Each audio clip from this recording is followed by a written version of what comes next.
I've been gaming since I was 5 years old. My first system was an NES. First game was Super Mario Brothers, and that was itself very exciting. I jumped through the hoops, I jumped through the pipes, I killed the Bowser, but the princesses were all in the other castle. You know the whole story.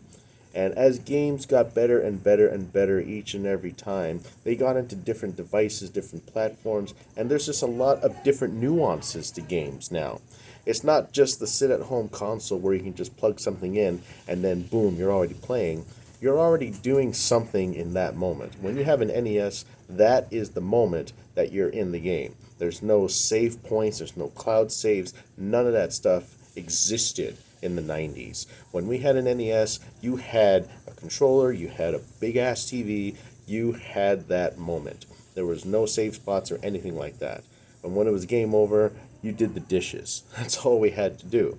And when my mom bought me that system, that changed everything. Like I was hooked. It was like crack, but it wasn't really crack. It's just something like crack because it has that sort of thing that makes you addicted to it. But don't do crack. That's I'm not telling you to do crack anyways.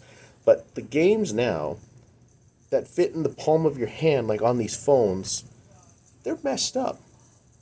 They want you to pay for everything. You're not even buying a game anymore. You're pretty much subscribing to a cloud service that wants you to pay to get better. One example, Diablo Immortal. Now, I've played the first Diablo, I played the second Diablo. I haven't gotten to the third Diablo yet. I will get there eventually. But this Diablo Immortal is a huge cash grab. Now, a lot of people talk about this game and how stupid it is when it comes to buying gems, raiding, going through PvP battlegrounds.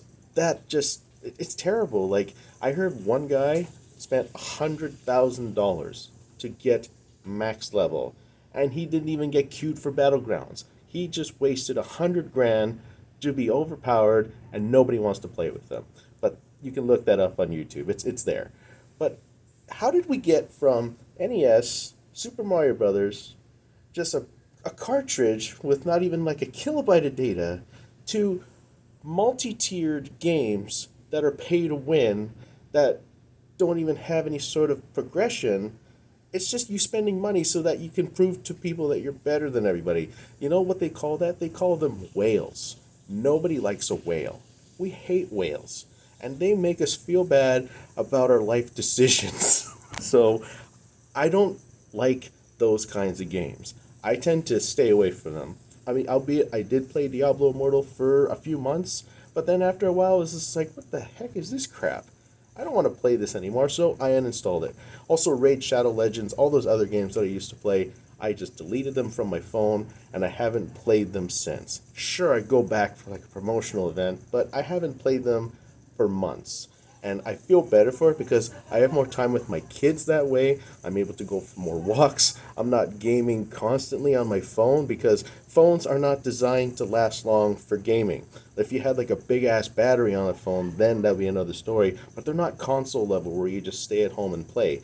These phones, you need them for business, you need them for work, you need them for a lot of things. But for gaming, only for like short spurts. I'm done. That's my rant.